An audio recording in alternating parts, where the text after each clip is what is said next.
암탉이 울면 집안이 망한다더니 결국 이 집안은 제가 망친 꼴이 됐습니다. 진작에 쫓아냈어야 했어. 전현을. 1976년 비가 추적추적 내리던 성북동 길가에서 저는 그릇 파편이 뺨에 박힌 채로 서 있었어요. 그때만 해도 딸 셋은 죄였으니까요. 시어머니의 고함 소리는 육중한 대문 너머까지 서리빨처럼 울려 퍼졌습니다. 유서 깊은 시댁의 기와지붕 추녀 밑으로 후두둑, 후두둑 빗방울이 떨어져 내렸죠. 그 소리가 마치 제 심장을 때리는 것만 같았습니다. 마당 흙바닥은 이미 질퍽질퍽했고 온 세상이 흐릿하게 번져 보였습니다. 아이들은 제 치마폭에 얼굴을 파묻고 있었습니다. 첫째는 10살, 둘째는 8살, 그리고 막내는 겨우 5살. 하얀 고무신을 신은 막내 다은이는 아직 눈물이 뭔지도 모르는 나이였죠. 엄마, 할머니가 왜 우리 보고 나가래? 첫째 딸 하은이가 물었습니다. 그 아이는 벌써 세상의 눈치를 읽기 시작한 아이였습니다. 대문 틈으로 힐끔힐끔 쳐다보던 동네 아주머니들의 시선, 반상회에서 소곤소곤 들려오던 목소리들. 하은이는 이미 모든 것을 느끼고 있었던 겁니다. 시아버지는 담뱃대를 마당에 툭툭 털며 그저 묵묵히 서 계셨습니다. 남편은 어디에도 보이지 않았습니다. 이마 위로 비가 흘러내렸지만 시아버지는 미동조차 하지 않으셨죠. 종손대가 끊기게 생겼는데 이제 와서 더 할 말이 뭐가 있겠냐. 그의 목소리는 바람소리보다도 작았습니다. 마치 낡은 라디오에서 흘러나오는 9시 뉴스처럼 지독히도 담담했죠. 뉴스는 늘 그렇게 누군가의 불행을 아무렇지 않게 전하곤 했으니까요. 이혼 도장 찍고 나가. 길게 볼 거 없어? 그 말 한마디에 제 무릎이 후들후들 떨렸습니다. 빨랫줄에 널린 아이들 옷이 비바람에 펄럭였고 저 멀리 확성기에서는 새마을운동 방송이 울려 퍼지고 있었습니다. 세상은 저와 상관없이 잘만 돌아가고 있었습니다. 저는 천천히 대문 앞으로 걸어갔습니다. 세 딸의 손을 다 잡을 수가 없어 아이들은 서로의 손을 꼭 잡고 제 뒤를 따랐습니다. 저는 대문 밖 흙바닥에 그대로 무릎을 꿇었습니다. 하이저, 젖은 무릎이 진흙탕에 빠지는 소리였습니다. 제발, 아이들만이라도, 제발. 목소리가 나오지 않았습니다. 아이들 학교는 어쩌고, 친구들은 어쩌고, 내일 아침 싸줄 도시락은 또 어쩌고, 머릿속이 하얘졌습니다. 그때 동네 아낙들이 수군거리기 시작했습니다. 어머, 저기 좀 봐. 민지 엄마네 며느리 무릎 꿇었네. 딸만 셋을 낳았으니 오죽하겠어. 당연한 거지. 아무리 그래도 그렇지. 요즘 세상에. 쯔쯔. 대문 밖에서 며느리 무릎 꿇리는 집안이 다 있네. 저는 우산도 없이 하염없이 비를 맞고 있었습니다. 누가 부처님께 빌듯 두 손을 모았는지도 모릅니다. 기억 속에서 그 순간은 여전히 축축하게 젖어 있습니다. 그때 제 고무신 한 짝이 진흙탕에 깊숙이 빠져버렸습니다. 엄마, 신발. 둘째 예은이가 소리쳤지만 저는 알아들을 수가 없었습니다. 이미 세상의 소리가 아무것도 들리지 않았으니까요. 소복을 적시는 빗소리만이 제 귓가에 가득했습니다. 시어머니가 현관문에 서서 무언가를 마당으로 휙내 던졌습니다. 처음에는 그게 뭔지 몰랐습니다. 나중에 보니 제가 시집 올 때 가져왔던 낡은 다라이였습니다. 그 안에는 아이들 속옷 몇 벌과 학교 공책이 뒤엉켜 있었죠. 종갓집에 와서 딸만 줄줄이 낳은 년. 내년 짐은 우리 집에 둘 수 없으니 당장 가지고 꺼져. 옆집 아주머니가 안타까운 눈길로 저를 쳐다봤지만 그 누구도 나서지 않았습니다. 그때는 그런 세상이었습니다. 법보다 관습이, 정보다 체면이 더 중요했던 시절이었으니까요. 저는 자리에서 일어나 다라이를 끌어안았습니다. 그때 라디오에서 흘러나오던 노래가 아직도 귓가에 생생합니다. 이미자의 동백아가씨였을까요? 아니면 나훈아의 잃어버린 정이었을까요? 세 딸은 말없이 제 치마폭만 꼭 붙잡고 있었습니다. 그런데 그 순간 가장 어리던 막내 다은이가 갑자기 시어머니를 향해 또박또박 걸어갔습니다. 할머니, 우리 엄마 때려서 미워요.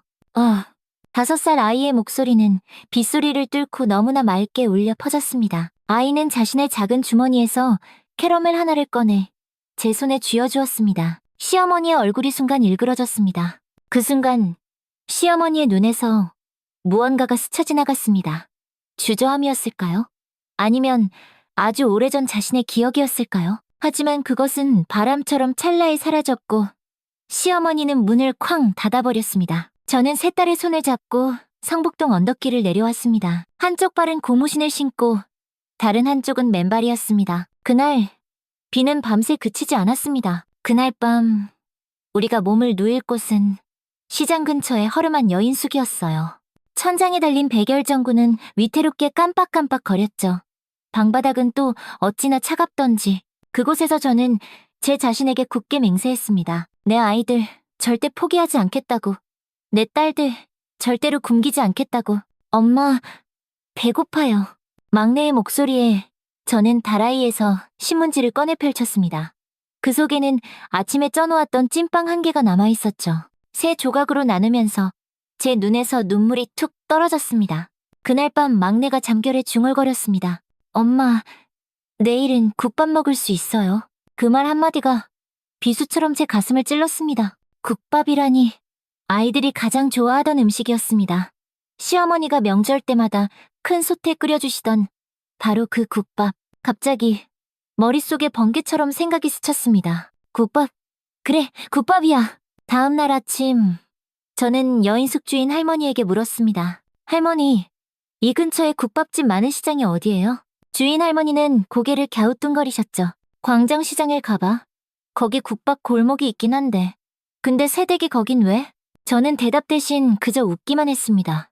아마 그때 제 눈빛은 결의로 활활 타오르고 있었을 겁니다. 그날부터 저의 새로운 삶이 시작되었습니다. 딸만 셋 낳았다고 버림받은 제가 세상을 향해 첫 발을 내딛는 순간이었습니다. 시장 구석에서 찌그러진 양은솥 하나를 주었습니다.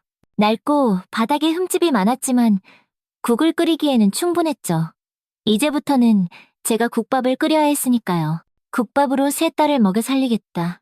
그날 저는 종이에 이렇게 적어 쪽방벽에 붙였습니다. 세상을 향한 저의 작고도 단단한 선언이었습니다. 광장시장 구석에 천막 하나를 치고 양은솥을 걸었습니다. 그날은 1976년 5월, 전국적으로 가뭄이 심했던 날이었습니다. 라디오에서는 달러가 480원을 넘어섰다는 뉴스가 흘러나왔고 사람들은 모두 허리띠를 졸라매던 시절이었죠. 아줌마, 거기서 뭐 하는 거요?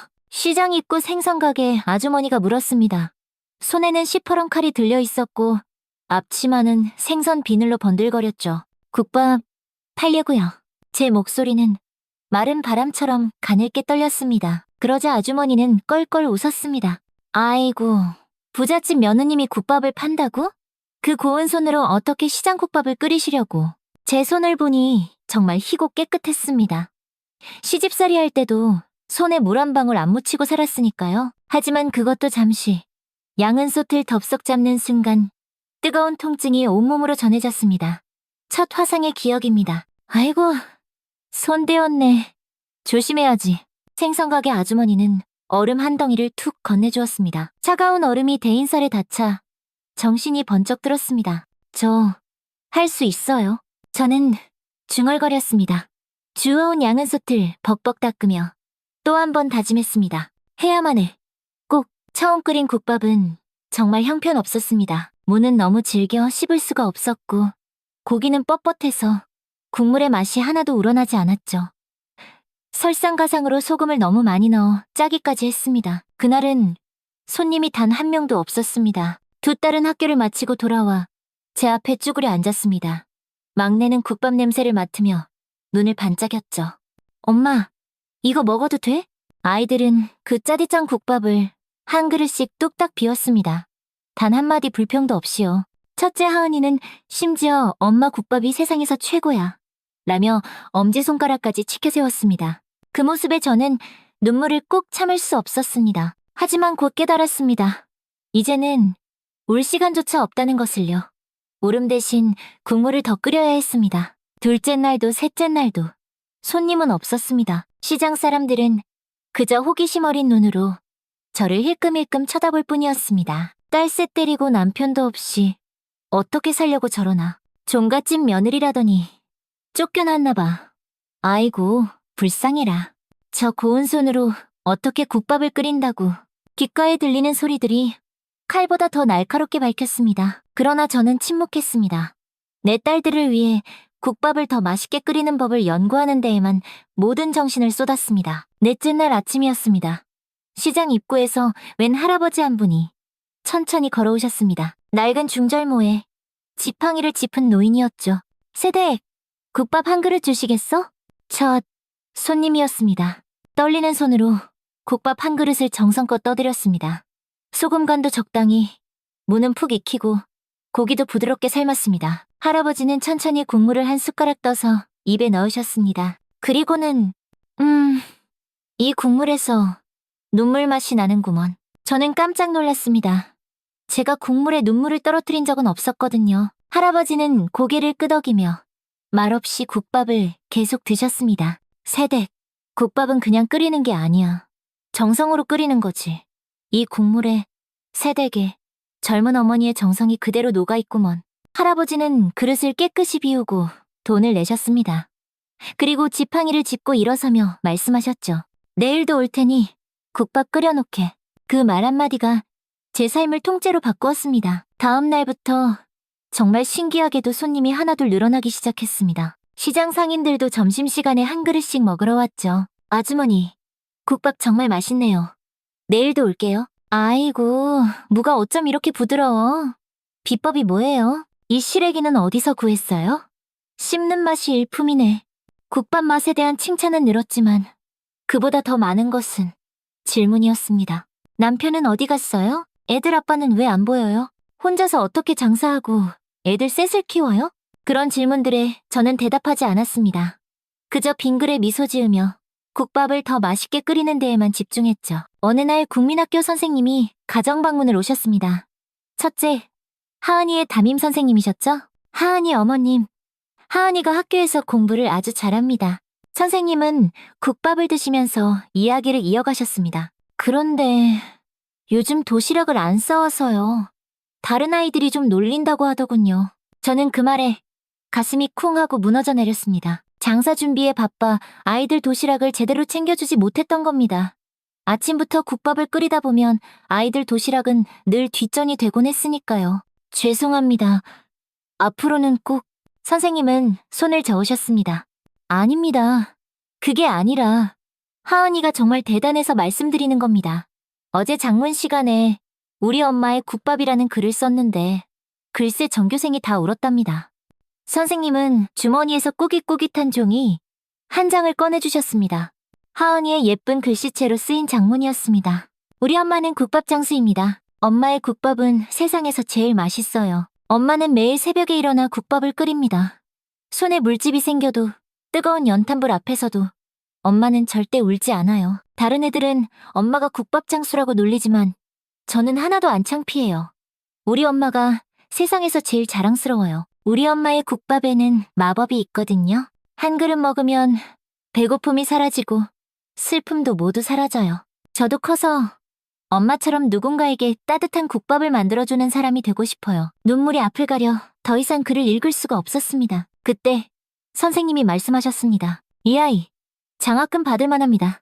제가 한번 강력하게 추천해보겠습니다. 그날 밤 딸들이 모두 잠든 후 저는 텅 빈 양은솥 앞에 우두커니 앉아 결심했습니다. 이제 눈물 대신 국물을 더 진하게 끓이자고. 원망 대신 양지머리를 더 푹 고아내자고. 손바닥에 잡힌 물집은 더 이상 아프지 않았습니다. 무엇보다 내 딸들이 국밥집 딸내미라는 소리를 부끄러워하지 않도록 만들어야 했습니다. 우리 국밥집이 최고라는 소리를 듣게 해야 했습니다. 그날 이후로 저는 새벽 4시면 어김없이 일어났습니다. 차가운 물로 세수를 하고 긴 머리를 단정하게 묶었습니다. 비록 낙고해진 앞치마를 둘렀지만 마음만은 세상에서 가장 반듯한 어머니였습니다. 할머니, 무 좀 싸게 주세요. 아저씨, 이 소고기 살 좀 많은 걸로 좀 더 주세요. 저는 이제 시장 상인들에게 당당히 말을 걸 수 있게 되었고 그들도 조금씩 저를 인정해주며 가끔은 더 좋은 재료를 싼 값에 내주기도 했습니다. 그러던 어느 날 오후 늦게 낯선 남자가 찾아왔습니다. 검은 정장에 선글라스를 쓴 그는 국밥 한 그릇을 시켰습니다. 박서윤 씨, 맞으시죠? 저는 깜짝 놀랐습니다. 제 이름을 어떻게 알았을까요? 그는 천천히 국밥을 먹으며 말을 이었습니다. 성북동에서 왔습니다. 어머님께서 손녀들이 보고 싶다고 하십니다. 심장이 멎는 듯 했습니다. 시댁에서 사람을 보냈다니 그곳을 떠난 지 2달도 채 되지 않았는데 말입니다. 전할 말씀 없습니다. 그리고 다시는 찾아오지 마세요. 제 목소리는 떨리지 않았습니다. 양은소 티 끓듯 제 안에서도 무언가가 단단하게 끓어오르고 있었으니까요. 그건 분노가 아닌 굳은 결심이었습니다. 남자는 말없이 일어났습니다. 그리고 테이블 위에 봉투 하나를 놓고 갔습니다. 열어보니 돈이 아니었습니다. 사진 3장이 들어있었습니다. 세 딸의 어릴 적 사진이었습니다. 그 순간 깨달았습니다. 어쩌면 시어머니도 후회하고 계신 걸까? 그럼에도 저는 사진을 서랍 깊숙이 넣어두었습니다. 아직은 돌아갈 수 없었습니다. 제 자존심보다 딸들의 미래가 더 중요했으니까요. 그날 밤 양은소투로 국물을 더 진하게 끓이며 저는 다시 한번 다짐했습니다. 내 딸들은 절대 세상 앞에 무릎 꿇게 하지 않을 거야. 절대로. 보글보글 국물이 끓는 소리가 마치 제 심장 소리 같았습니다. 이제 저는 국밥집 주인이었습니다. 더 이상 누군가의 며느리가 아닌 세 딸의 어머니이자 광장시장 국밥집 주인 박서윤이었습니다. 1977년 겨울 그 애는 유난히도 춥다고들 했습니다. 연탄값이 올라 2장 피우던 걸 1장으로 줄이던 시절 광장시장 구석 국밥집 굴뚝에서만은 하얀 연기가 쉬지 않고 피어올랐습니다. 아줌마, 이 추위에 어쩜 이렇게 일찍 나와요? 새벽 5시 야채 좌판을 정리하던 배추장소 아저씨의 인사에 저는 그저 웃기만 했습니다. 웃음 뒤에 숨은 지독한 피로감은 아무도 몰랐죠. 딸들은 아직 따뜻한 이불 속에서 꼼지락거리고 있을 시간. 저는 벌써 양은솥에 물을 올리고 물을 썰고 시래기를 다듬고 있었습니다. 아이고, 오늘은 손님이 왜 이렇게 많은 거야? 돈벼락 맞은 거 아냐? 육개장 파는 강씨 아주머니가 농담을 던졌습니다. 그 말에도 저는 웃기만 했습니다. 이젠 제법 손님이 늘어 하루에 양은솥 3개는 거뜬히 비울 정도였으니까요. 어제 몇 그릇이나 팔았어? 쉬, 물어보면 안 돼. 저 집은 매일 밤 장부 적는 집이야. 네. 저는 매일 밤 장부를 적었습니다. 국밥 한 그릇에 200원, 공깃밥 하나는 30원, 하루벌이가 2만 원을 넘는 날도 있었죠. 그런 날이면 딸들에게 작은 선물을 사줄 수 있었습니다. 엄마, 나 연필 깎는 칼 하나만 사주면 안 돼? 엄마, 친구들은 다 예쁜 빨간 장갑 있는데. 엄마, 나 참고서 한 권만. 세 딸의 소원은 늘 그렇게 작았습니다. 그래서 더 마음이 아팠죠. 아이들은 자라면서 엄마에게 부담 주지 않는 법을 먼저 배우고 있었습니다. 동네 반상회 날이었습니다. 통장님 댁에 모인 아주머니들 사이로 저는 조용히 구석에 앉았습니다. 이번에 수도세가 또 올랐다네. 한 가구당 400원씩 더 걷기로 했어. 통장님의 말에 한숨 소리가 여기저기서 터져나왔습니다. 저기, 서윤 씨네는 어떻게 할까요? 딸 셋에 혼자 사는데. 말을 건 것은 쌀가게 최씨 아주머니였습니다. 갑자기 모든 시선이 저에게로 쏠렸습니다. 괜찮습니다. 제가 일주일만 더 일찍 일어나면 될 것 같아요. 제 대답에 반상회장은 잠시 조용해졌습니다. 그때 누군가 작게 중얼거렸습니다. 애비도 없는 집에서 어떻게 딸 셋을 키운다고 저러나. 가슴이 철렁 내려앉았습니다. 하지만 저는 침묵했습니다. 입술을 꽉 깨물고 손톱이 손바닥을 파고들 정도로 주먹을 꽉 쥐었지만 침묵했습니다. 그날 밤 저는 평소보다 더 세게 양은솥을 닦았습니다. 손가락 마디가 시뻘겋게 부어올랐지만 계속 닦고 또 닦았습니다. 마치 누군가의 그 모진 말을 지워버리기라도 하려는 듯이 말입니다. 다음 날은 첫째 하은이의 중간고사 결과가 나오는 날이었습니다. 아이는 국밥집으로 신나게 달려와 시험지를 제게 내밀었습니다. 엄마, 나 1등 했어. 국어 100점, 산수 98점. 거의 모든 과목이 90점을 훌쩍 넘었습니다. 하은이의 눈에는 자부심이 가득했죠. 아이고, 우리 딸. 정말 대단하다. 저는 아이를 힘껏 끌어안았습니다. 그런데 하은이의 얼굴이 갑자기 어두워졌습니다. 근데 엄마, 담임 선생님이 학부모 면담하자고 하셨어. 심장이 빠르게 뛰기 시작했습니다. 국밥집을 비울 수가 없었습니다. 하루라도 문을 닫으면 단골 손님들이 떨어져 나갈 테고 그럼 당장 수입이 줄어들 테니까요. 엄마가 꼭 갈게. 그날 저녁 저는 양은솥을 일찍 내려놓고 학교로 향했습니다. 첫째의 교실 앞에 서자 과거의 기억이 물밀듯이 밀려왔습니다. 저도 한때는 공부를 잘했습니다. 하지만 여자는 글 가르치면 팔자만 사나워진다며 고등학교도 보내주지 않으셨던 부모님. 아, 하은이 어머님? 오셨네요. 들어오세요. 선생님은 저를 반갑게 맞아주셨습니다. 교실 안에는 다른 학부모들도 여럿 있었습니다. 모두 단정하고 깨끗한 옷차림이었고 그들의 손은 희고 고왔습니다. 하은이가 정말 우수한 학생입니다. 특히 작문 실력이 탁월해서 교내 100일장에 한번 내보내면 좋을 것 같아요. 선생님의 칭찬에 가슴이 벅차올랐습니다. 하지만 다른 학부모들의 따가운 시선이 느껴졌습니다. 국밥집 딸내미라는 속삭임이 환청처럼 들리는 듯했습니다. 감사합니다만 100일장은 제 손은 한없이 거칠었습니다. 매일 양은 솥을 닦고 물을 써는 손이었습니다. 그 손으로 연필을 쥐고 신청서를 작성하려니 어색하기 짝이 없었습니다. 그때 옆자리에 앉은 학부모가 작게 말했습니다. 저기, 남편분은 왜 안 오셨어요? 보통 이런 건 아버지가 오시던데. 그 말이 끝나기도 전에 선생님이 말을 잘랐습니다. 하은이는 정말 특별한 아이예요. 어머님께서 정말 잘 키우신 덕분이죠. 집으로 돌아오는 길, 저는 혼자 걸었습니다. 아이 학교에 오는데 따로 신을 좋은 신발 한 켤레조차 없었습니다. 검정 고무 신은 소리 없이 아스팔트 바닥을 밟았죠. 가로등 불빛 아래 제 그림자가 길게 늘어졌습니다. 나도 공부하고 싶었는데 입 밖으로 나직한 중얼거림이 새어나왔습니다. 그때 문득 깨달았습니다. 내 딸들은 반드시 공부시켜야 한다고, 대학도 꼭 보내야 한다고, 나처럼 살게 하지는 않을 거라고. 그날 밤 저는 또다시 장부 앞에 앉았습니다. 이번에는 국밥 매출 항목 옆에 하은이 대학 저금통이라는 항목을 새로 만들었습니다. 매일 벌이의 10%를 그곳에 떼어놓기로 했습니다. 엄마, 뭐해? 둘째, 예은이가 졸린 눈을 비비며 물었습니다. 너희들 미래를 적고 있어. 아이는 이해하지 못했겠지만 고개를 끄덕였습니다.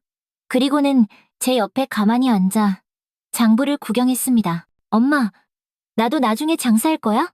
그 질문에 제 손이 멈칫했습니다. 둘째의 맑은 눈을 바라보았습니다. 아니, 너희들은 하고 싶은 거 다 하면 돼.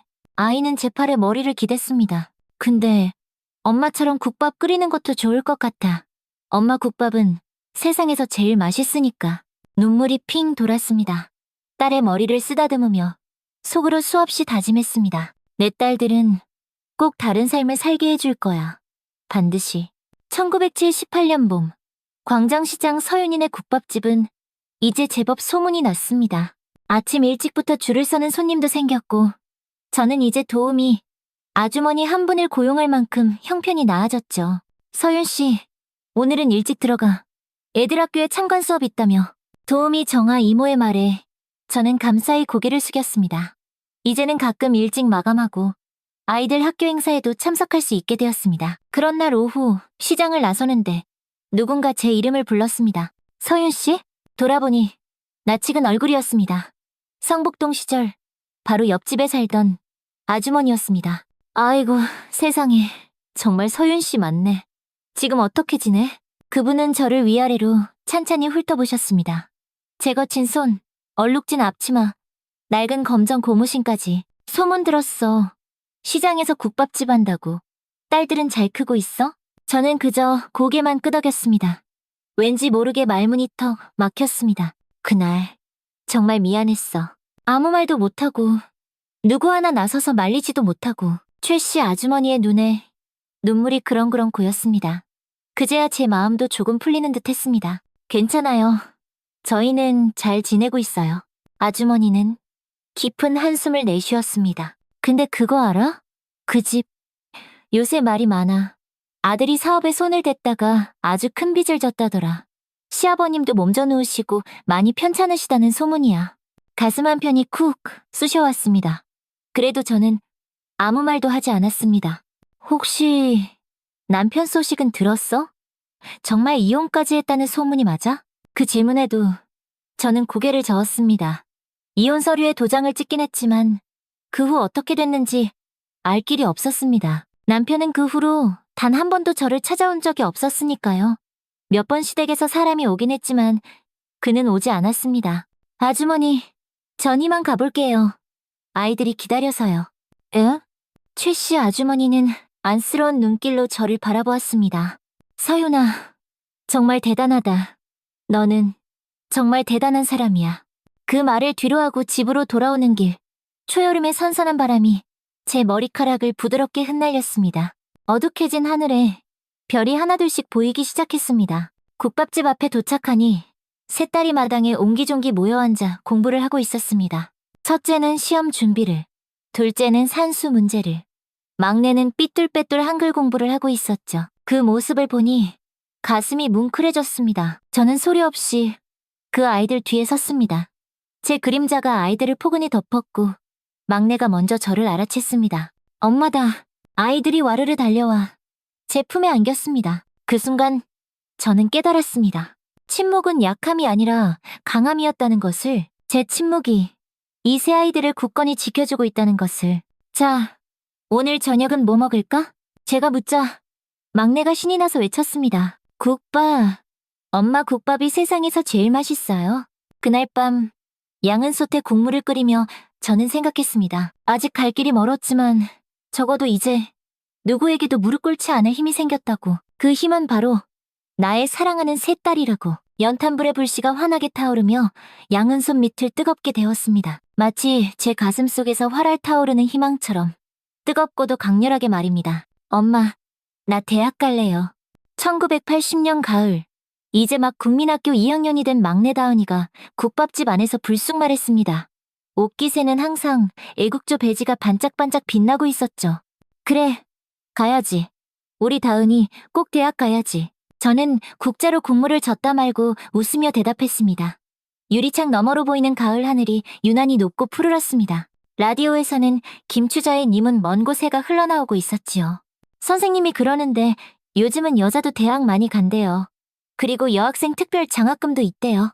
다은이는 신문지로 만든 공책에 열심히 무언가를 끄적이고 있었습니다. 그 종이는 제가 국밥을 포장할 때 쓰고 남은 것들이었습니다. 아이는 그걸 풀로 정성껏 붙여 자신만의 공책을 만들었지요. 걱정 마. 우리 딸들, 엄마가 다 대학 보낼 거야. 대답은 그리했지만 마음은 천근만근 무거웠습니다. 첫째 하은이는 어느덧 중학생이 되었고 둘째 예은이는 내년이면 국민학교 졸업을 앞두고 있었습니다. 곧 목돈이 들어갈 대학 학비가 필요할 때가 올 텐데 지금 버는 돈으로는 턱없이 부족했습니다. 그날 밤 막내가 잠든 후 저는 녹슨 철제 상자를 조심스럽게 열었습니다. 그 안에는 대학 저금통이라고 적힌 낡은 봉투가 있었습니다. 조금씩, 아주 조금씩 모은 돈이었지만 대학 등록금의 절반에도 미치지 못하는 액수였습니다. 어떡하지? 이걸 어떡하나? 한숨을 내쉬며 걱정하는데 첫째, 하은이가 조용히 제 곁으로 다가왔습니다. 그 아이는 이미 어른의 눈빛을 가지고 있었습니다. 엄마, 나 장학금 받을 수 있어. 걱정 마. 마치 엄마의 마음을 다 읽고 있다는 듯 차분하게 말했습니다. 하은이는 학교에서 항상 1등을 놓치지 않았고 장문대회에서도 여러 번 상을 탔습니다. 나 서울대 갈 거야. 법대로. 하은이의 말에 가슴이 뭉클해졌습니다. 법대라니, 사람들의 억울함을 풀어주는 곳. 아마도 그 아이는 엄마가 무릎 꿇었던 그날의 기억을 지우고 싶었나 봅니다. 그럼 나는 의대 갈래. 갑자기 둘째 예은이가 불쑥 끼어들었습니다. 언제 와서 듣고 있었는지 잠옷 차림으로 문간에 서 있었죠. 왜 의대야? 제가 묻자 예은이는 눈을 반짝이며 대답했습니다. 아픈 사람 고쳐주려고. 엄마 손대었을 때 약도 발라주고 세 딸들의 꿈이 그렇게 자라고 있었습니다. 마치 국밥 속 무처럼 뜨거운 국물 속에서 하루하루 맛있게 익어가고 있었지요. 다음 날 아침, 여느 때처럼 새벽 4시에 일어났습니다. 그런데 부엌에 이미 불이 켜져 있었습니다. 첫째 하은이가 양은 솥에 물을 올리고 있었습니다. 하은아, 왜 벌써 일어났어? 아이는 저를 보며 예쁘게 미소 지었습니다. 엄마 좀 도와주려고요. 이제 저도 할 수 있어요. 가슴이 찡 하고 울렸습니다. 큰아이는 이미 어른의 손을 가지고 있었습니다. 손끝은 참고서를 넘기다 종이에 베인 자국이 있었고 손바닥은 양은 솥을 닦아 거칠어져 있었죠. 안 돼. 넌 공부해야지. 학교 가기 전에 공부하는 시간이잖아. 하은이는 고개를 저었습니다. 공부는 학교 가서도 할 수 있어요. 집에서는 엄마 도와야죠. 그 말이 제 마음의 비수처럼 깊이 밝혔습니다. 아이들이 너무 일찍 어른이 되어가고 있었습니다. 제가 결코 원하지 않았던 방향으로요. 오늘부터 엄마 혼자 할게. 너희들은 공부에만 집중해. 세 딸은 완강히 반대했지만 저는 단호했습니다. 그날부터 딸들의 도움을 일절받지 않았습니다. 몸은 2배, 3배로 힘들었지만 그것이 제가 엄마로서 제 딸들에게 해줄 수 있는 유일한 선물이었습니다. 그해 겨울 아주 큰 눈이 내렸습니다. 도시는 꽁꽁 얼어붙었고 연탄을 나르던 골목길은 빙판길처럼 미끄러웠습니다. 그날 아침 연탄 10장을 지고 언덕을 오르다 그만 발을 헛디뎌 넘어지고 말았습니다. 무릎이 깨지고 손목이 시큰하게 접질렸습니다. 아이고, 큰일 났네. 이러다 장사 못하는 거 아니야? 이웃 할머니의 걱정 어린 말에 눈물이 핑 돌았습니다. 하루라도 가게 문을 닫으면 손님들은 다른 집으로 갈 테고 그럼 당장 수입이 끊길 텐데요. 그날 저녁 세 딸이 학교에서 돌아와 저를 발견했습니다. 붕대를 칭칭 감은 제 손과 다리를 보고 아이들은 새파랗게 질린 표정이었죠. 엄마, 왜 이랬어? 왜 혼자서 이걸 다 하다가? 첫째가 눈물을 글썽이며 가방을 내던지고 곧장 부엌으로 향했습니다. 양은 솥을 꺼내고 익숙하게 물을 썰기 시작했습니다. 내일부터 제가 할게요. 학교 끝나고 와서요. 반대할 기운조차 없었습니다. 저는 그저 고개를 끄덕일 수밖에 없었죠. 그렇게 첫째는 학교가 끝나자마자 국밥집을 돕기 시작했습니다. 손님들은 처음엔 놀라다가도 이내 칭찬을 아끼지 않았습니다. 아이고, 하은이가 벌써 이렇게 다 컸나?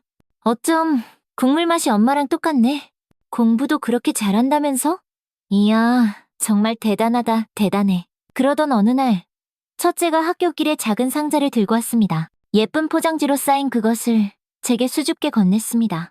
엄마, 이거 제 첫 월급으로 샀어요. 월급이라니. 아이가 학교 방과 후에 아르바이트를 했다는 사실을 저는 그제야 알았습니다. 동네 문방구에서 책 정리를 도와주고 푼푼히 받은 돈이었습니다. 떨리는 손으로 포장을 풀었습니다. 그 안에는 반짝반짝 빛나는 새 연탄 집게가 있었습니다. 엄마, 손 자꾸 데이잖아요. 이제 이거 써요. 눈물이 왈칵 쏟아졌습니다. 딸의 첫 월급으로 산 연탄 집게를 꼭 쥐고 있는데 마치 세상에서 가장 귀한 보물을 쥔 것만 같았습니다. 고마워. 우리 딸. 정말 고마워. 그 연탄 집게는 국밥집 벽 가장 잘 보이는 곳에 걸어두었습니다. 매일 보면서 힘을 내기 위해서였죠. 학교 선생님이 국밥집을 찾아오신 것은 그로부터 얼마 후였습니다. 첫눈이 수복이 내리던 날이었지요. 하은이 어머님, 맞으시죠? 잠시 얘기 좀 나눌 수 있을까요? 덜컥 불안한 마음이 들었습니다. 첫째, 하은이에게 무슨 일이라도 생긴 건가 싶어 가슴이 쿵쾅거렸습니다. 우리 하은이가 전국 장문대회에서 대상을 받았습니다. 장관상이에요. 순간 제 귀를 의심했습니다. 장관상이라니. 주제가 내 인생의 등대였는데 하은이가 어머님에 대해 썼더군요. 국밥 끓이는 어머니의 손이라는 제목으로요. 선생님은 복사본 한 장을 제게 내밀었습니다. 첫 문장부터 눈물이 핑 돌았습니다. 나의 어머니는 국밥을 끓이신다. 그 국물에는 세상의 모든 슬픔과 기쁨이 녹아있다. 어머니의 손은 비록 거칠지만 그 손이 만든 국밥은 세상에서 가장 부드럽고 따뜻하다. 저는 그 글을 차마 끝까지 다 읽지 못했습니다. 눈물이 앞을 가렸으니까요. 선생님은 계속 말씀하셨습니다. 이상으로 하은이는 특별 장학생 추천을 받게 됩니다. 고등학교 졸업할 때까지 학비 걱정은 안 하셔도 될 겁니다. 그날 밤 가게 문을 일찍 닫고 세 딸과 함께 삼겹살을 구워 먹었습니다. 그 당시 저희에게 삼겹살은 명절에나 겨우 맛볼 수 있는 아주 귀한 음식이었지요. 우리 하은이 정말 자랑스러워. 고기를 굽다 문득 깨달았습니다.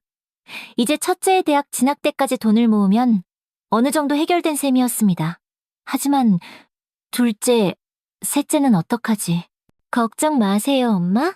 둘째 예은이가 제 생각을 읽기라도 한 듯 말했습니다. 저도 장학금 받을 거예요. 꼭. 그리고 예은이는 교복 주머니에서 작은 메모지를 꺼냈습니다. 이거 봐요. 제가 다 계산해봤어요. 막내까지 다 대학 보내려면 앞으로 우리가 얼마나 더 벌어야 하는지. 12살 아이가 이미 집안의 가계부를 계산하고 있었습니다. 메모지에는 연필로 쓴 빼곡한 숫자들과 계산식들이 적혀 있었죠. 가슴이 먹먹해졌습니다. 이 아이들은 이미 어른이 되어 있었습니다. 제가 성북동 그 차가운 흙바닥에 무릎을 꿇었던 그 순간부터 아이들은 스스로 어른이 되기로 결심했던 것만 같았습니다. 자, 이제 고기 다 익었어요. 많이 드세요, 엄마.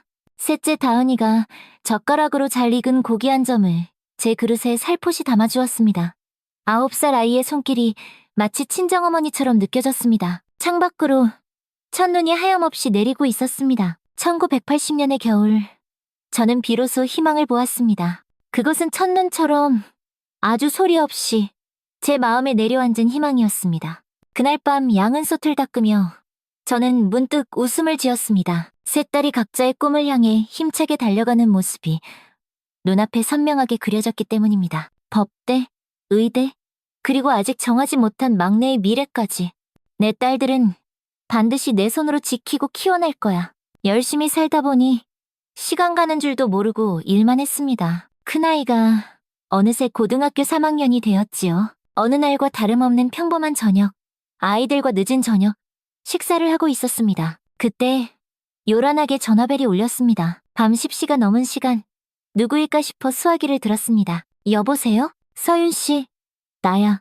순간 심장이 쿵 하고 멎는 듯 했습니다. 남편의 목소리였습니다. 8년 만에 들어보는 그 목소리는 낯설면서도 지독하게 익숙했습니다. 무슨 일이세요? 제 목소리는 놀랍게도 떨리지 않았습니다. 이미 단단해질 대로 단단해진 마음이었으니까요. 어머님이 많이 편찮으셔. 지금 병원에 계셔. 전화를 끊고 나서도 저는 한동안 그 자리에 못 박힌 듯 서 있었습니다. 바깥에서는 눈이 더욱 거세게 내리고 있었습니다.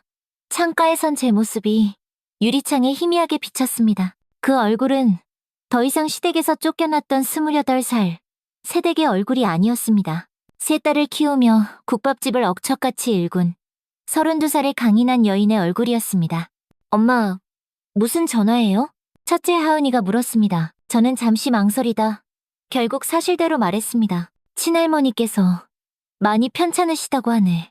세 아이의 눈빛이 순간 달라졌습니다. 그들은 잠시 서로를 말없이 바라보더니 첫째가 조심스럽게 입을 열었습니다. 가봐야 하지 않을까요? 가슴이 찡했습니다. 그 아이들에게 씻을 수 없는 상처를 준 사람들인데도 아이들은 이미 용서할 준비가 되어 있었습니다. 그래, 내일 가볼게. 그날 밤 저는 아주 오랜만에 꿈을 꾸었습니다. 성북동 그 집 대문 앞에서 차가운 흙바닥에 무릎을 꿇고 있던 꿈이었습니다. 그런데 이번에는 저 혼자가 아니었습니다. 세 딸이 제 곁에 나란히 서 있었고 그 아이들은 아주 당당했습니다. 결코 무릎 꿇지 않았습니다. 꿈에서 깨어나자 이상하게도 마음이 평온했습니다. 그것은 두려움이 아닌 담담한 용기였습니다. 이제 저는 돌아갈 수 있었습니다.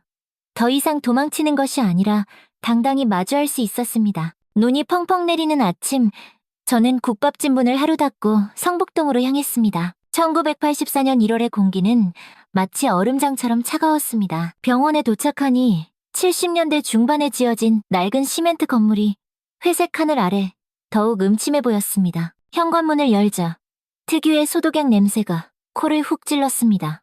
병실로 향하는 복도는 길고 좁았습니다. 흰 형광등이 위태롭게 깜빡이며 제 발걸음마다 서늘한 그림자를 드리웠습니다.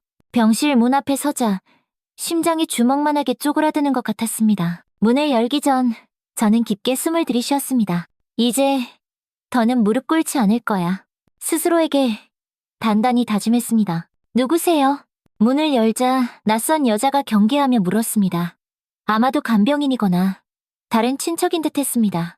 그 옆에는 시아버지가 멍하니 앉아 계셨습니다. 8년 만에 뵙는 시아버지의 머리카락은 완전히 백발로 변해 있었고 그 등은 한없이 구부정했습니다. 저예요, 아버님.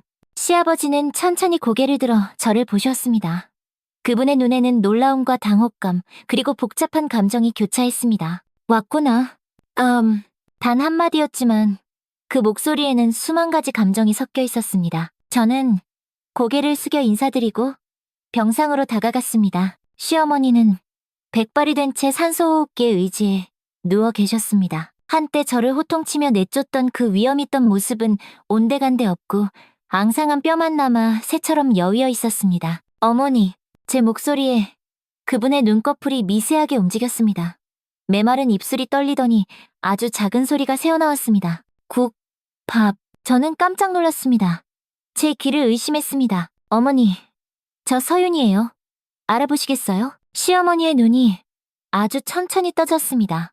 그분의 눈동자는 흐릿했지만 분명 저를 향해 있었습니다. 국밥 한 그릇만. 그때 간호사가 들어와 시어머니의 맥박을 체크했습니다. 폐렴이 너무 심해서 음식을 거의 못 드세요. 그런데 어제부터 계속 국밥만 찾으시네요. 혹시 뭔가 특별한 의미라도 있는 건가요?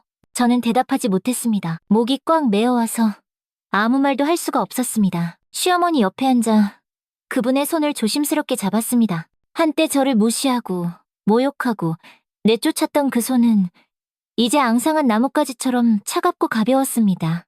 의사가 들어와 상태를 설명했습니다. 많이 위독하십니다. 폐에 물이 차고 의식도 자주 흐려지세요. 가족분들 모두 오시는 게 좋겠습니다. 마음의 준비를 하셔야 할 것 같습니다. 병실을 나오는데 시아버지가 저를 따라 나오셨습니다. 복도에 마주서서 그분은 한참 동안 침묵하셨습니다. 서윤아, 미안하다. 그 말에 가슴이 철렁 내려앉았습니다. 지난 8년간 단 한 번도 사과를 기대하지 않았는데 이렇게 갑자기 들으니 오히려 당황스러웠습니다. 아이들은 잘 크고 있니? 네. 다들 건강하고 공부도 열심히 해요. 시아버지는 땅이 꺼져라 깊은 한숨을 내쉬셨습니다. 국밥집 아주 잘 된다고 하더라. 그분이 어떻게 알고 계신지 의아했습니다. 마치 제 생각을 읽기라도 한 듯 시아버지는 말을 이으셨습니다. 내 소식 가끔 들었다. 동네 사람들이 다들 네 국밥이 그렇게 맛있다고 소문이 자자하더라. 잠시 무거운 침묵이 흘렀습니다. 창밖으로는 눈이 더욱 세차게 내리고 있었습니다. 사실은 말이다. 시아버지의 목소리가 미세하게 떨렸습니다. 우리가 망했다. 공기가 순간 얼음장처럼 차가워지는 것 같았습니다. 네 남편놈이 사업한다고 집까지 담보로 잡히더니 이제는 빚쟁이들이 매일같이 들이닥치고 병원비 낼 돈도 없구나. 가슴이 아파왔습니다. 남편의 사업 실패, 그리고 그로 인한 집안의 몰락. 제가 쫓겨나 있는 동안 시댁은 완전히 다른 세상이 되어 있었습니다. 제가 도울 일이 있을까요? 그 말이 제 입에서 나오는 순간 저도 놀랐습니다. 미워해야 할 이유가 산더미 같음에도 미워할 수가 없었습니다. 그들도 결국은 제 아이들의 할아버지, 할머니니까요. 시아버지는 소매로 눈물을 훔치셨습니다. 고맙다. 하지만 내가 어떻게 너한테, 애들 셋 키우는 너한테. 그분은 차마 말을 잇지 못하셨습니다. 그때 병실에서 간호사가 다급하게 뛰쳐나왔습니다. 어르신, 빨리 들어오세요. 환자분 상태가 갑자기 안 좋아지셨어요. 우리는 급히 병실로 돌아갔습니다. 시어머니의 호흡이 가빠지고 얼굴이 창백하게 질려 있었습니다. 의사가 달려와 응급처치를 시작했죠. 1시간 후 위기는 가까스로 넘겼습니다. 하지만 의사는 고개를 저었습니다. 이제 정말 시간 문제입니다. 준비하시는 게 좋겠습니다. 병실 밖으로 나오는데 복도 끝에서 익숙한 실루엣이 보였습니다. 남편이었습니다. 8년 만에 보는 그의 모습은 너무나도 달라져 있었습니다. 검은 머리카락 사이로 하얀 새치가 보였고 눈가에는 깊은 주름이 자리 잡고 있었죠. 서윤아. 그가 천천히 제게 다가왔습니다. 손에는 낡은 서류 가방을 들고 있었고 양복은 잔뜩 구겨져 있었습니다. 왔구나. 저는 차마 그의 눈을 마주치기가 어려웠습니다. 그의 눈에는 부끄러움과 후회가 가득했습니다. 어머니가 많이 편찮으시다고 해서 와줘서 고맙다. 어색한 침묵이 흘렀습니다. 저는 말없이 병실로 향하는 그의 뒷모습을 바라보았습니다. 한때 그토록 사랑했던 사람. 그러나 정작 제가 가장 필요로 할 때 제 곁에 없었던 사람. 병원을 나와 버스를 기다리는데 누군가 제 이름을 불렀습니다. 돌아보니 시댁의 육촌 도련님이었습니다. 그분은 당시 제가 쫓겨날 때 유일하게 저를 말리려 했던 분이었습니다. 형수님, 오랜만입니다. 잘 지내셨어요? 그분은 따뜻한 미소를 지으셨습니다. 네, 도련님. 그럭저럭요. 들었어요. 국밥집 하신다고. 얼마나 대단하신지. 그분은 잠시 말을 고르다 깊은 한숨을 내쉬었습니다. 사실은 형수님께 드릴 말씀이 있어서요. 눈이 흩날리는 정류장 아래 그분은 조용한 목소리로 말을 이었습니다. 그때 형수님을 그렇게 내보낸 건 사실 큰어머님의 뜻만은 아니었어요. 가슴이 쿵 하고 내려앉았습니다. 네? 그게 무슨 말씀이세요? 형님이, 그러니까 제 사촌형이 그때 이미 다른 여자가 있었습니다. 아들을 낳아줄 사람이 필요하다고. 세상이 빙글빙글 흔들리는 듯 했습니다. 숨을 쉴 수가 없었습니다. 그래서 핑계를 만든 거예요. 딸만 셋이라는 핑계를. 버스가 도착했지만 저는 움직일 수가 없었습니다. 도련님은 조용히 말을 이었습니다. 근데 이제 그 여자도 떠났어요. 형님이 빚더미에 앉으니까 바로 떠나버렸다고 하더라고요. 형님, 이젠 정말 혼자예요. 아무 말도 할 수 없었습니다. 8년간 꾹꾹 눌러 담아왔던 원망과 상처가 한순간에 다시 용암처럼 터져나올 것 같았습니다. 형수님, 화나시죠? 당연해요. 화내시는 게 맞아요. 도련님은 주머니에서 낡은 편지 한 통을 꺼냈습니다. 이건 큰어머님이 쓰신 편지예요. 형수님께 꼭 좀 전해달라고 작년부터 계속 부탁하셨는데 제가 용기가 없어서 이제야 드립니다. 떨리는 손으로 편지를 받았습니다. 봉투에는 서윤이에게라고 적혀 있었습니다. 읽어보세요. 큰어머님은 정말 많이 후회하고 계세요. 버스는 이미 떠났고 저는 여전히 정류장에 홀로 서 있었습니다. 편지를 열어볼 용기가 도저히 나지 않았습니다. 집으로 돌아가는 길. 눈은 계속 내렸고 가슴은 복잡한 감정으로 터질 것만 같았습니다.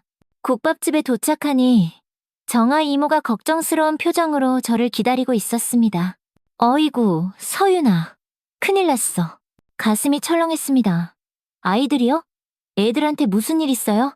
아니. 애들은 괜찮아. 근데 아까 험상궂은 사람들이 왔었어. 양복 입은 남자들이. 네? 빚 독촉하러 왔다더라. 웬 빚이래? 저는 놀랐습니다. 제게 무슨 빚이 있단 말입니까? 무슨 소리예요?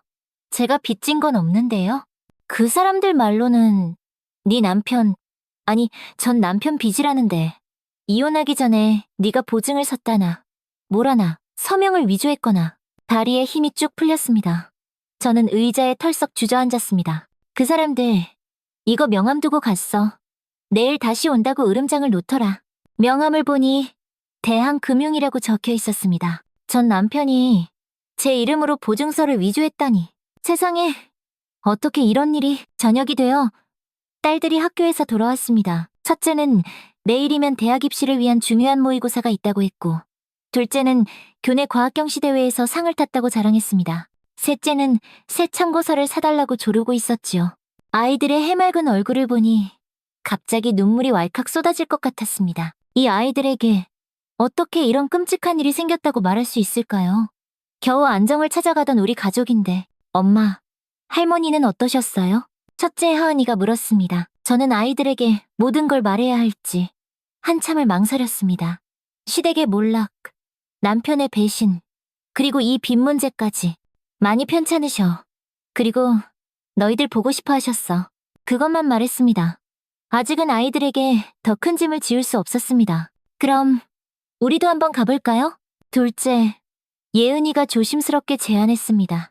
저는 깜짝 놀랐습니다. 아이들이 시댁을 방문하고 싶어 할 거라고는 단 한 번도 생각하지 못했습니다. 정말 가보고 싶어? 세 딸은 서로 눈빛을 교환하더니 이내 고개를 끄덕였습니다. 엄마가 힘든 건 알지만 그래도 할머니가 돌아가시기 전에 한 번은 뵙는 게 맞을 것 같아요. 첫째의 말에 가슴이 뭉클해졌습니다. 이 아이들은 대체 언제 이렇게 속 깊게 성장했을까요? 그날 밤 아이들이 모두 잠든 후 저는 시어머니의 편지를 열었습니다. 누렇게 바랜 편지지에는 떨리는 글씨체로 적힌 문장들이 있었습니다. 서윤아, 이렇게 편지로나마 용서를 빌 수밖에 없는 내가 참으로 부끄럽구나. 나도 한때는 너처럼 시댁에서 홀대받던 서른 많은 며느리였다. 그때의 아픔을 너에게 고스란히 물려준 것 같아 이 늙은이의 가슴이 미어진다. 사실은 말이다. 나도 딸만 셋을 낳았었지. 시아버지가 위독하실 때 전처의 아들을 내 소생인 것처럼 꾸며 호적에 올린 거였어.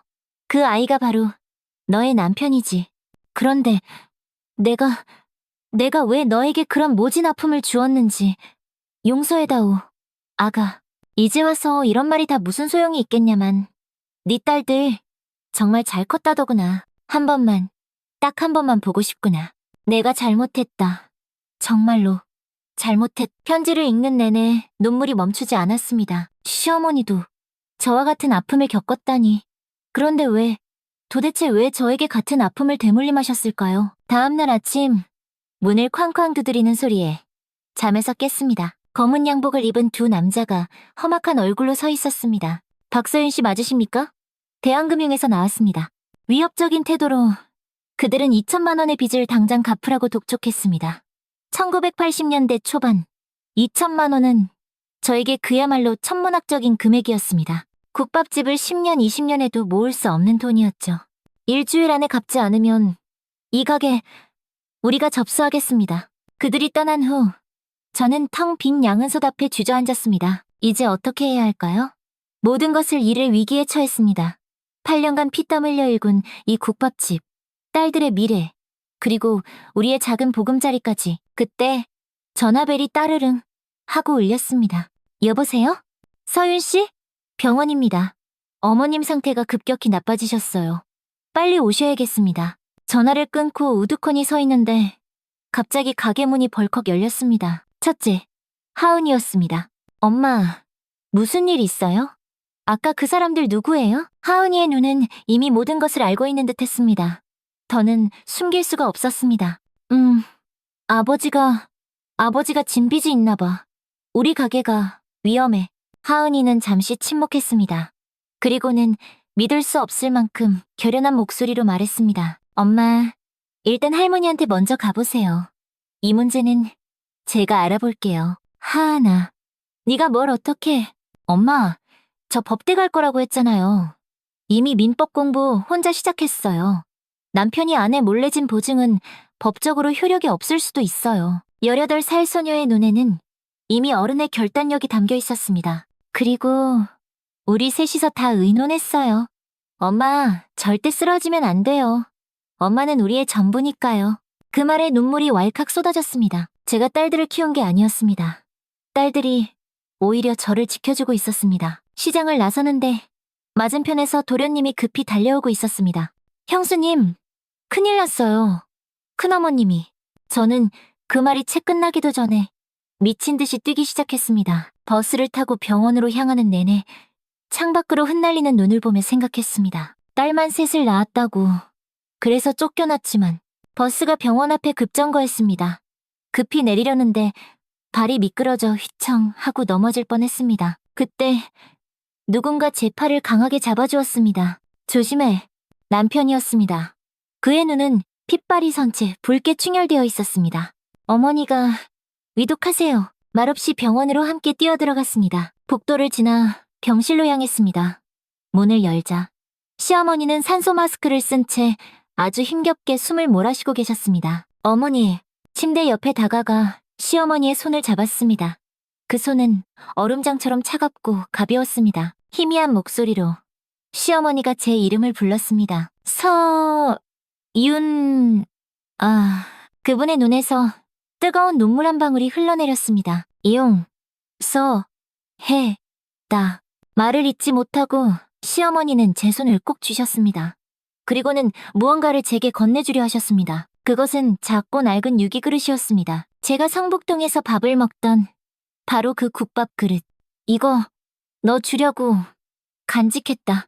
그것이 시어머니의 마지막 말이었습니다. 삐 하는 소리와 함께 심장 모니터의 소리가 단조로운 직선으로 바뀌었고 방 안에는 무거운 정막이 흘렀습니다. 그날 밤 저는 시어머니의 임종을 지켰습니다. 그리고 손에는 그분이 남긴 유기 그릇을 쥔 채 창밖으로 하염없이 내리는 눈을 바라보았습니다. 하나의 문이 닫히고 또 다른 위기가 찾아왔습니다. 하지만 이제 저는 알았습니다. 제가 결코 혼자가 아니라는 것을. 제 곁에는 세 딸이 있고 그 아이들이 저를 굳건히 지키고 있다는 것을. 유기 그릇을 내려다보며 생각했습니다. 이 그릇에 담긴 것은 비단 국밥만이 아니었구나. 용서와 화해, 그리고 새로운 시작이었구나. 그해 1월, 시어머니의 장례식은 조용히 치러졌습니다. 옛 종갓집의 위험은 온데간데 없이 사라지고 가난한 상주들만 남은 초라한 장례식이었습니다. 시아버지는 빈소구석에서 계속 눈물만 흘리셨고 남편은 말없이 술만 들이켰습니다. 저는 딸 셋을 데리고 조문했습니다. 아이들은 처음 보는 친척들 앞에서 조금도 주눅들지 않고 조용히 저를 올렸습니다. 친척들은 놀란 눈으로 아이들을 바라보며 뒤에서 수군거렸습니다. 저게 서윤이 딸들이야? 어쩜 저리 반듯하게 잘 컸을꼬. 딸내미들이 인물이 훤하네. 저 집딸들 공부도 그렇게 잘한다며?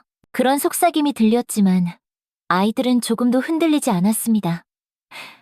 저는 그런 아이들이 사무치게 자랑스러웠습니다. 장례를 마치고 집으로 돌아가려는데 시아버지가 저를 황급히 불러 세웠습니다. 서윤아, 잠깐만. 복도 끝에서 시아버지는 낡은 나무 상자 하나를 들고 계셨습니다. 그 상자를 제게 건네셨습니다. 네, 시어머니가 돌아가시기 전에 꼭 이거 너 주라고 했어. 상자를 열어보니 낡은 한복 한 벌과 작은 금반지, 그리고 누렇게 변색된 종이 한 장이 들어있었습니다. 네가 시집올 때 입었던 한복이야. 네 어머니가 네가 쫓겨난 후에도 계속 이걸 간직하고 있었더라. 눈물이 핑 돌았습니다. 시어머니가 제 옷을 보관하고 계셨다니. 그리고 이건 네가 써온 재산 명세서다.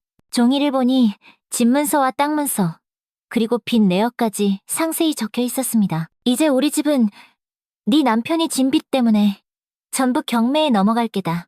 이 성북동 집도 다 없어질 거야. 시아버지의 목소리가 파르르 떨렸습니다. 하지만 네 이름으로 된 빚은 네가 보증선 적이 없으면 효력이 없을 수도 있다고 하더라. 네 큰딸이 그걸 알아보고 있다고 하더구나. 저는 놀랐습니다. 첫째가 이미 시아버지와 연락을 하고 있었던 모양입니다. 서윤아, 미안하다. 내가 너무 무심했다. 시아버지가 고개를 푹 숙이셨습니다.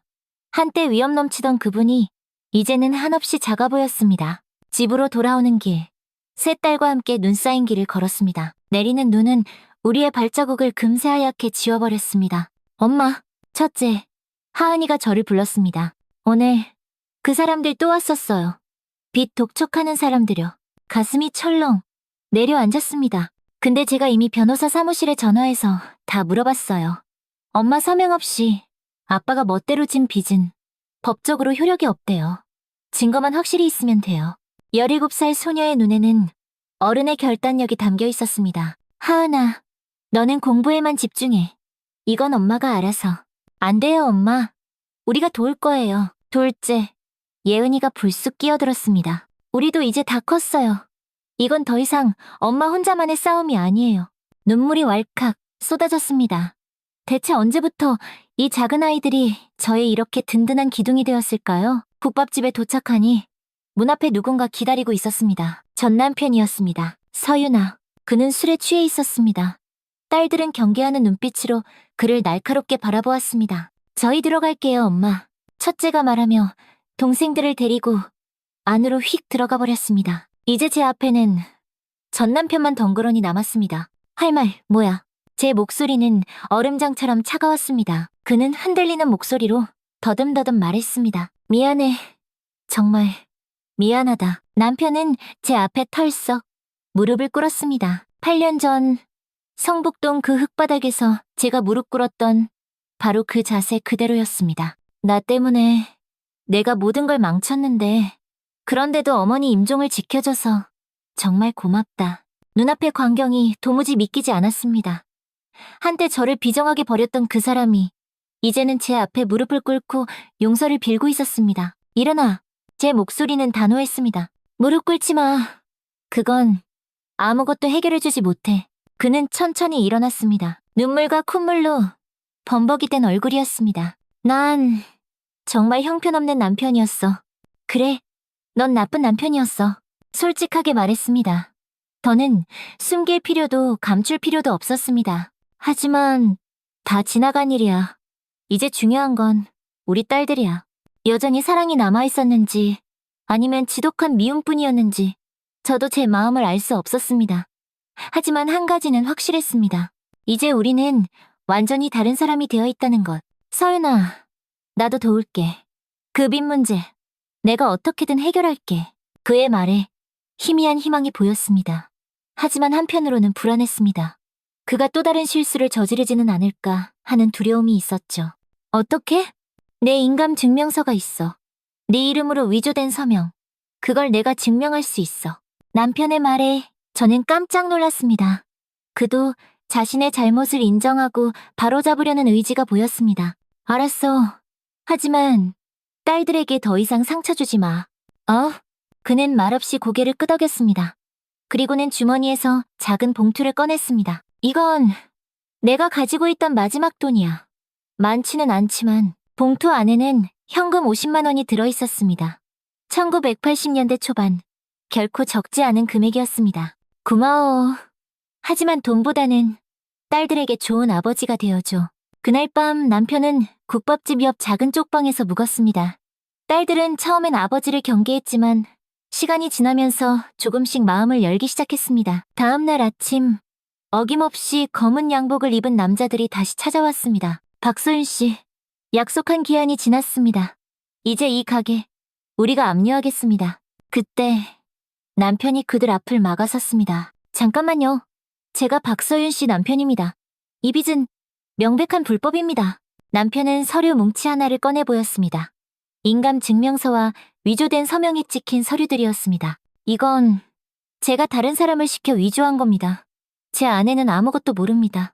저는 놀라서 말을 잇지 못했습니다. 남편은 자신의 죄를 만천하에 공개적으로 인정하고 있었습니다. 증거가 여기 다 있습니다.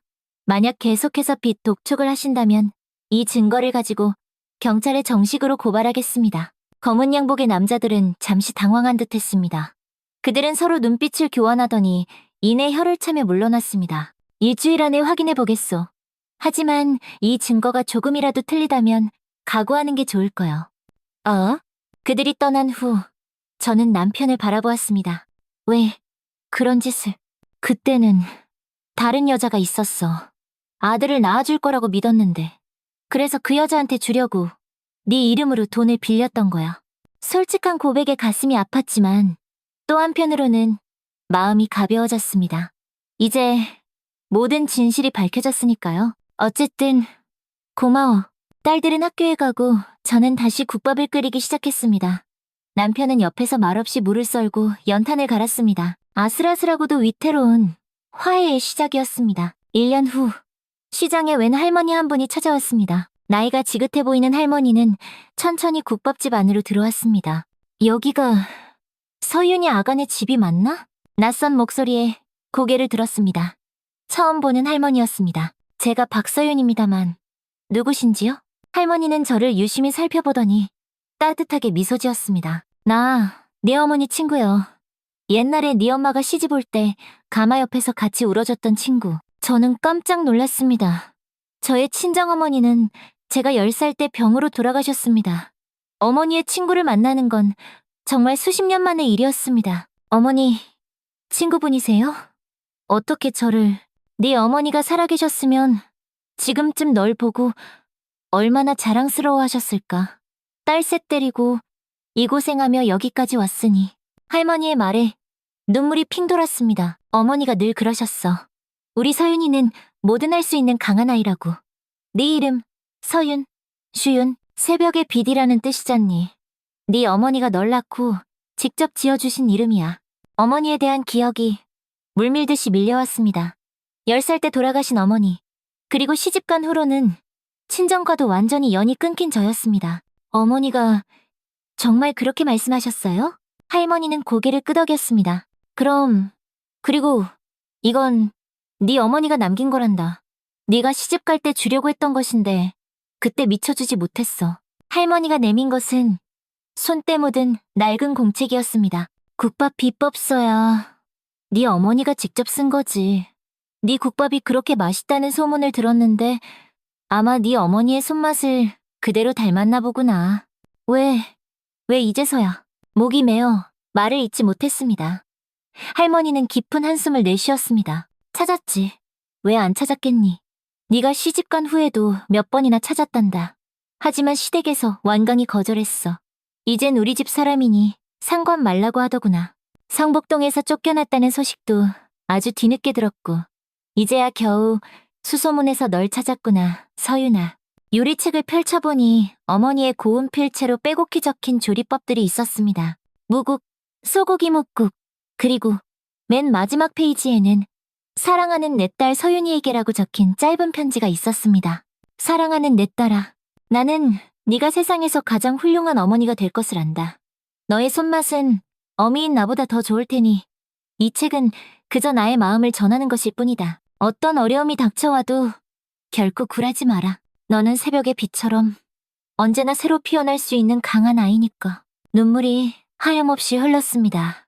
10살 때 잃었던 어머니의 따뜻한 목소리가 귓가에 생생하게 들리는 것만 같았습니다. 할머니는 제 손을 꼭 잡았습니다. 네, 어머니는 하늘에서 널 늘 지켜보고 있을 게다. 그리고 지금 네 딸들처럼 반듯하고 예쁜 아이들을 키운 너를 보면 얼마나 자랑스러워하실까. 그날 저녁 국밥집은 특별한 손님들로 가득 찼습니다. 할머니는 동네 노인분들을 모시고 왔고 남편은 처음으로 가게 일을 돕겠다고 나섰습니다. 딸들은 학교에서 돌아와 반찬을 나르고 그릇을 닦았죠. 이야, 이 국밥 정말 맛있구먼. 내가 어렸을 때 우리 어머니가 끓여주시던 바로 그 맛이야. 한 할아버지가 감탄하며 외치셨습니다. 손님들 사이로 웃음소리가 퍼져나갔고 가게는 오랜만에 활기로 가득 찼습니다. 문득 시어머니가 생각났습니다. 그분도 이런 모습을 보고 싶어 하셨을까요? 유기 그릇을 손에 쥐고 돌아가시기 전 그분의 눈에는 과연 어떤 마음이 담겨 있었을까요? 갑자기 가게 문이 스르륵 열리고 시아버지가 들어오셨습니다. 모두가 놀란 눈으로 바라보는 가운데 그분은 조용히 구석자리에 앉으셨습니다. 국밥 한 그릇만 주게. 시아버지의 목소리는 작게 떨리고 있었습니다. 저는 천천히 국밥 한 그릇을 정성껏 담았습니다. 그리고 시어머니가 제게 남긴 바로 그 유기 그릇에 담았죠. 시아버지 앞에 국밥을 내려놓자 그분의 눈에 눈물이 그렁 고였습니다. 이 그릇 네 시어머니가 네게 준 거구나. 네, 아버님. 마지막에 주셨어요. 시아버지는 천천히 국물을 한 숟가락 떠서 입에 넣으셨습니다. 그리고는 조용히 눈물을 흘리셨습니다. 맛있구나. 네 친정어머니 솜씨를 꼭 닮았어. 저는 깜짝 놀랐습니다. 시아버지가 제 친정어머니를 알고 계셨다니. 네, 어머니. 옛날에 우리 동네 국밥집에서 일하셨지. 내가 젊었을 때 그 집 국밥을 참 즐겨 먹었단다. 처음 듣는 이야기였습니다. 제 어머니가 국밥집에서 일하셨다니. 그때 그 맛을 평생 잊지 못했어. 그런데 네 국밥이 바로 그 맛과 똑같구나. 시아버지의 고백에 가슴이 뭉클해졌습니다. 어쩌면 그분도 늘 제 국밥을 그리워하셨던 것일까요? 그날 밤 가게를 닫은 후 모두가 함께 둘러앉았습니다. 친정어머니의 친구, 시아버지, 남편, 그리고 사랑하는 세 딸까지. 마치 진짜 가족처럼요. 서윤아, 시아버지가 저를 불렀습니다. 그분은 제 이름을 부르는 것이 여전히 조금 어색한 듯 했습니다. 이제부터 내가 할 일이 있을까? 내가 도울 수 있는 일이 뭐라도 있다면. 그 말에 가슴이 뭉클해졌습니다. 한때 저를 그렇게 모질게 내쫓았던 그분이 이제는 제게 도움을 청하고 있었습니다. 아버님, 오늘 국밥 맛있게 드셨으면 그걸로 됐어요. 저는 따뜻하게 미소를 지었습니다. 마음속 깊은 곳에서 단단하게 엉켜있던 무언가가 스르르 풀어지는 느낌이었습니다. 오랫동안 품어왔던 원망이 조금씩 녹아내리고 있었습니다. 서윤아, 어머니 친구분이 다정하게 저를 불렀습니다. 어머니 친구분이라니 제가 뭐라고 불러야 할지. 제가 머뭇거리자 그분이 빙그레 웃으셨습니다. 그냥 이모라고 불러다오. 내 어머니와 나는 그만큼 가까운 사이였으니까. 이모. 어릴 적 수없이 불러봤던 그 정겨운 호칭이 몇십 년 만에 다시 제 입에서 나왔습니다. 네 어머니가 늘 하던 말이 있었어. 사람은 그 사람의 이름으로 불러줘야 비로소 진짜 사람이 되는 거라고. 내가 오늘 모두에게 제대로 된 이름을 찾아준 것 같아 기쁘구나. 그 말에 문득 깨달았습니다. 시집살이 내내 저는 야, 너, 쟤라고 불렸습니다. 이름 없는 며느리였지요. 그리고 쫓겨난 후로는 국밥집 아줌마였습니다. 하지만 오늘 모두가 제 이름을 불렀습니다. 서윤이라고, 새벽의 빛이라고. 밤이 깊어갔습니다. 둘러앉은 사람들의 얼굴에는 평온함이 깃들어 있었습니다. 국밥 한 그릇으로 시작된 이 기적 같은 화해. 엄마, 첫째, 하은이가 저를 불렀습니다. 다음 주면 대학 입학 면접이에요. 원서는 이미 넣었지만 면접 준비를 더 열심히 해야 해요. 아이의 눈에는 흔들림 없는 결의가 담겨 있었습니다. 서울대 법대 면접이 언제니? 다음 주 금요일이에요. 그리고 면접 준비는 제가 다 했어요. 도서관에서 법학책도 빌려보고 선배들한테 조언도 구했고요. 감격스러웠습니다. 아이가 이렇게까지 스스로 열심히 준비하고 있었다니. 우리 딸 꼭 합격할 거야. 면접에서도 분명히 누구보다 빛날 거야. 모두가 한마음으로 하은이를 응원했습니다. 그리고 둘째, 셋째도 자신의 꿈을 앞다투어 이야기했습니다. 훌륭한 의사가 되고 싶다는 둘째, 아이들을 사랑하는 선생님이 되고 싶다는 셋째. 창밖으로 눈이 다시 내리기 시작했습니다. 하지만 이번 눈은 조금도 차갑지 않았습니다.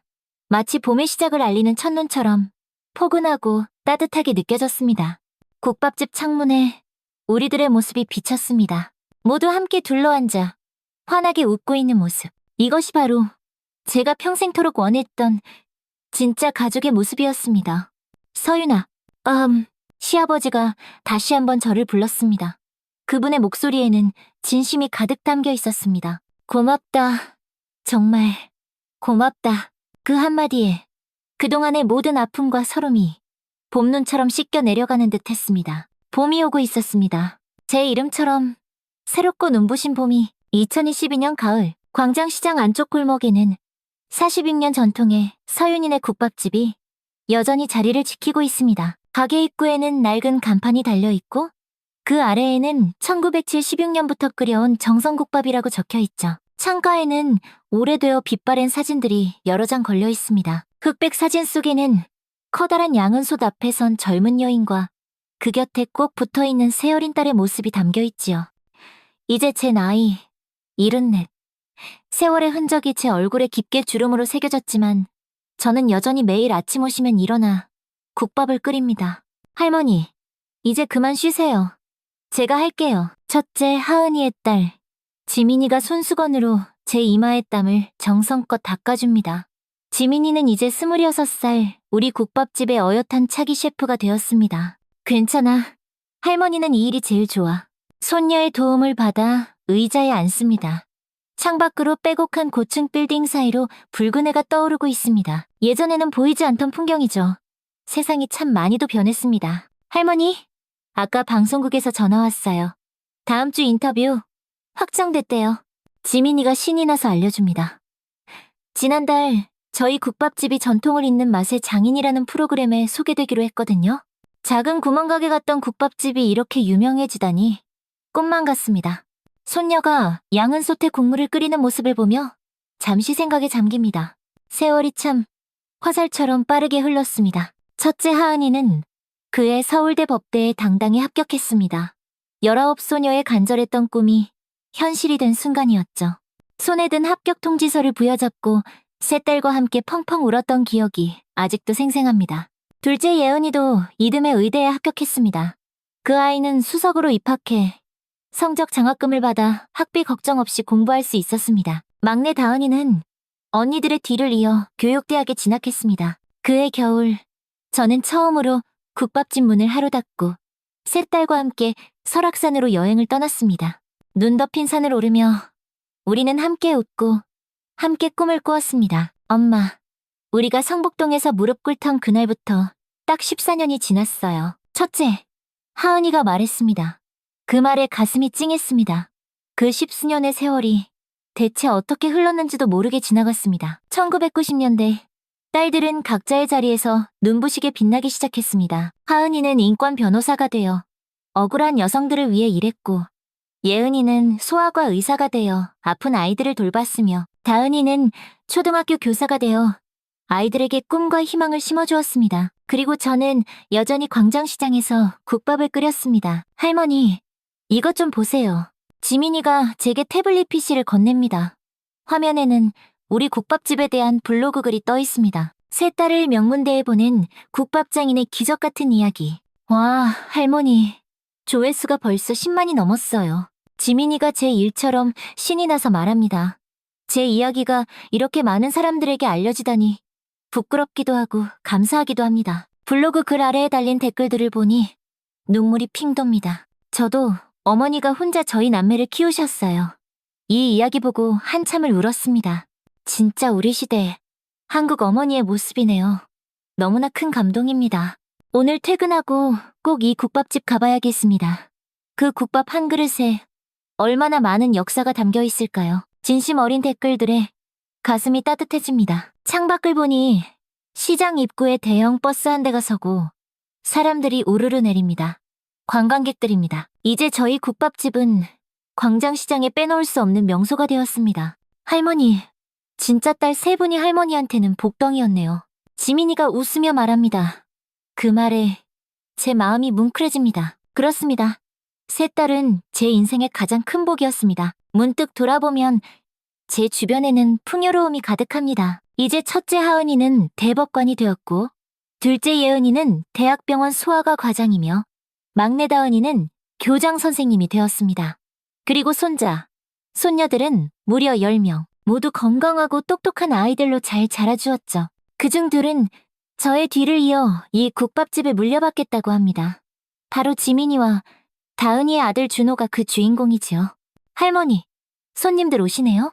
지민이의 말에 자리에서 일어납니다. 첫 손님들이 들어옵니다. 희끗희끗한 머리의 노부부입니다.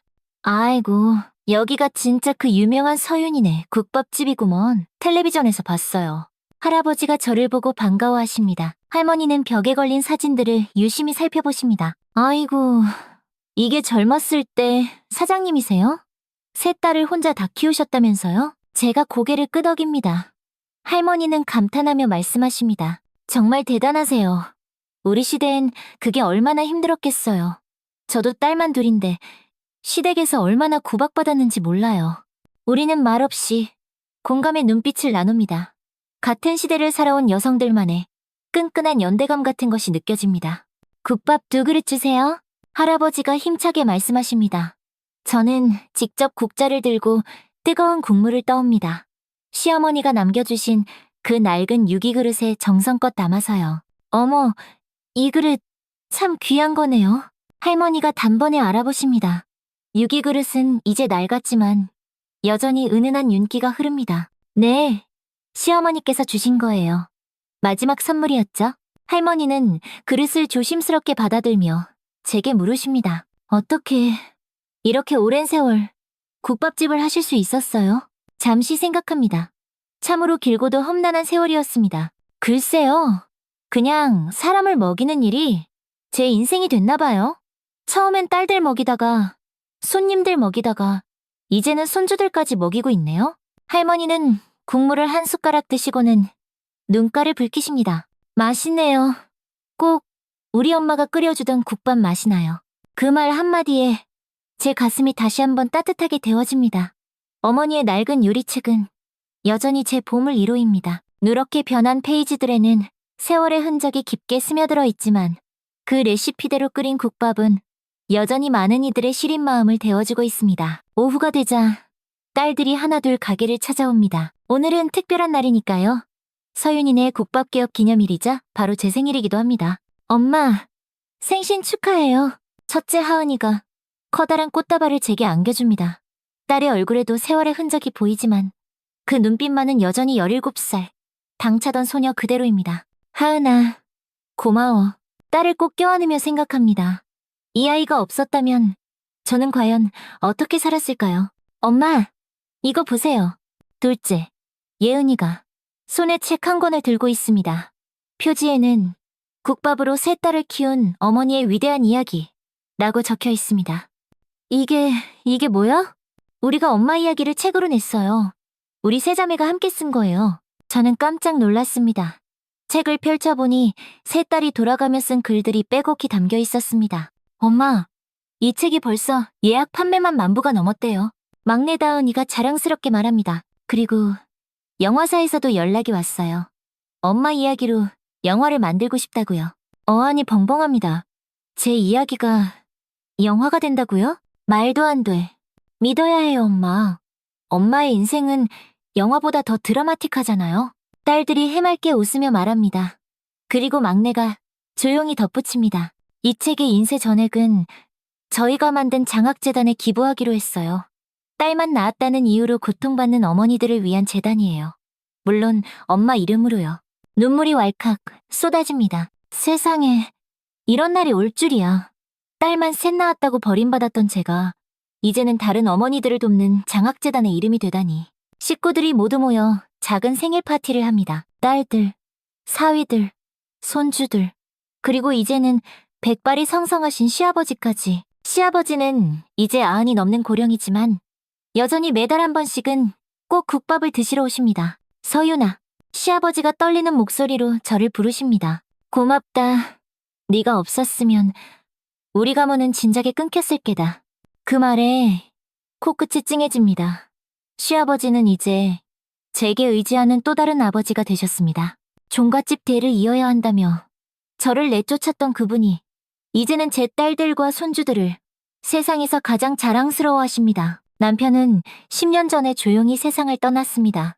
마지막까지 국밥집이를 도우며 딸들에게 좋은 아버지가 되기 위해 부단히 노력했습니다. 한때의 잘못을 모두 만회하기에는 너무나 짧은 시간이었을지 모르지만 그래도 그는 마지막 순간에는 행복하게 떠났습니다. 세 딸의 손을 꼭 잡고 편안한 미소를 지으며 할머니, 이거 뭐예요? 지민이가 낡은 상자 하나를 들고 옵니다. 국밥집 창고를 정리하다가 찾은 것 같습니다. 아, 그거 상자를 열어보니 아주 오래전 잃어버렸던 제 검정 고무신 한 짝이 들어있습니다. 성북동에서 무릎 꿇던 그날 진흙탕에 빠져 잃어버렸던 바로 그 신발. 이걸 어디서 찾았니? 저기 오래된 박스 안에 있었어요. 예쁜 포장지에 쌓여 있었는데 할아버지 글씨 같아요. 남편이 언제 이걸 찾아다 놓았던 걸까요? 낡은 고무신을 손에 쥐니 뜨거운 눈물이 앞을 가립니다. 할머니, 울지 마세요. 오늘은 행복한 날인데. 지민이가 제 등을 가만히 토닥입니다. 저는 웃으며 눈물을 닦습니다. 행복해서 우는 거야, 지민아. 너무 행복해서. 그날 밤 모두가 돌아간 후 저는 조용한 국밥집에 혼자 남았습니다. 책장을 넘기며 세 딸이 쓴 글들을 천천히 다시 읽어봅니다. 어머니의 국밥은 단순한 음식이 아니었습니다. 그것은 우리 가족의 역사였고 어머니의 눈물과 땀과 희망이 고스란히 담긴 세상에서 가장 위대한 그릇이었습니다. 첫째 딸 올림. 환자들에게 약을 처방하기 전 저는 항상 어머니의 국밥을 생각합니다. 어떤 약보다 더 강한 치유력을 가졌던 그 뜨거운 국물처럼 저도 환자들에게 따뜻한 위로를 전하는 의사가 되고 싶습니다. 사랑해요, 엄마. 둘째 딸 올림. 학생들에게 꿈을 가르칠 때 저는 항상 어머니를 떠올립니다. 딸만 셋이라는 이유로 세상에서 버림받았지만 결국 그 세상의 편견을 보란듯이 이겨낸 여성. 그분의 딸이라는 사실이 제 인생 최고의 자랑입니다. 감사합니다, 어머니. 셋째 올림. 책의 맨 마지막 페이지에는 세 딸이 함께 쓴 문장이 있었습니다. 우리 어머니는 시어머니가 던진 국밥 그릇에 뺨을 맞은 그날 비로소 세상을 향해 첫 발을 내딛었습니다. 그리고 단 한 그릇의 국밥으로 수많은 이들의 배고픔과 마음의 상처를 따뜻하게 달래주셨습니다. 어머니의 국밥에는 마법이 있습니다. 그것은 바로 세상 그 무엇과도 바꿀 수 없는 무조건적인 사랑의 맛입니다. 책을 덮고 창밖을 바라봅니다.